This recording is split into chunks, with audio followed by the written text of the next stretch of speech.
explaining, discussing, and showing me things I'd never seen and several items I'd never heard of. At its core, it was an unassuming room, hardwood floors, deep, dark brown paint, handsome cherry armoires, even a long table carved of rich wood. However, the chains and shackles, the padded leather bench and table, and the wooden whipping bench gave away the room's purpose. A lone pillow waited for me below the hanging chains. I dropped to my knees on it, situating myself into the position Nathaniel explained I was to be in whenever I waited for him in the playroom. But resting on my heels, back straight, right hand on top of my left in my lap, fingers not intertwined, and head down. I got into position and waited. Time inched forward. I finally heard him enter through the front door. "Apollo," he called, and while I knew he spoke Apollo's name so he could take him outside again, another reason was to alert me who it was that entered the house, to give me time to prepare myself, perhaps for him to listen for footsteps from overhead, footsteps that would tell him I wasn't prepared for his arrival. I felt proud he would hear nothing.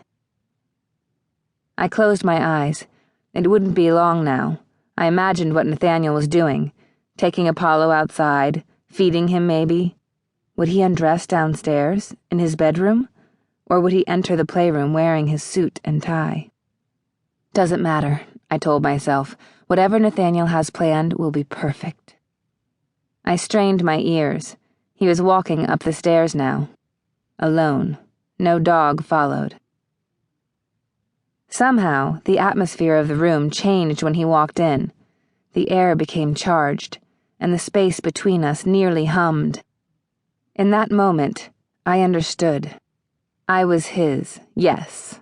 I had been correct with that assumption. But even more so, even more important perhaps, he was mine.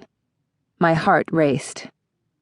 "Very nice, Abigail," he said, and walked to stand in front of me. His feet were bare. I noted he had changed out of his suit and into a pair of black jeans. I closed my eyes again, cleared my mind, focused inwardly. Forced myself to remain still under his scrutiny. He walked to the table, and I heard a drawer open.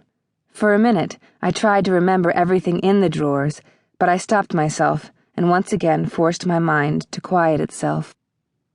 He came back to stand at my side. Something firm and leather trailed down my spine. Riding crop. "Perfect posture," he said, as the crop ran up my spine. "I expect you to be in this position whenever I tell you to enter this room." I felt relieved he was satisfied with my posture. I wanted so much to please him tonight, to show him I was ready for this, that we were ready. He had been so worried. Of course, not a bit of worry or doubt could be discerned now, not in his voice, not in his stance. His demeanor in the playroom was utter and complete control and confidence. He dragged the riding crop down my stomach, and then back up, teasing. Damn, I loved the riding crop. I kept my head down even though I wanted to see his face, to meet his eyes, but I knew the best gift I could give him was my absolute trust and obedience, so I kept my head down, with my eyes focused on the floor. "Stand up." I rose slowly to my feet, knowing I stood directly under the chains. Normally he kept them up for storage, but they were lowered tonight. "Friday through Sunday afternoon, your body is mine," he said. "As we agreed, the kitchen table and the library are still yours. There, and only there, are you to speak your mind. Respectfully, of course." Both of his hands traced across my shoulders, down my arms. One hand slipped between my breasts and dropped to where I was wet and aching.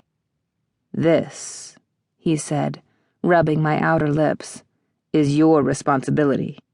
I want you waxed bare as often as possible. If I decide you have neglected this responsibility, you will be punished."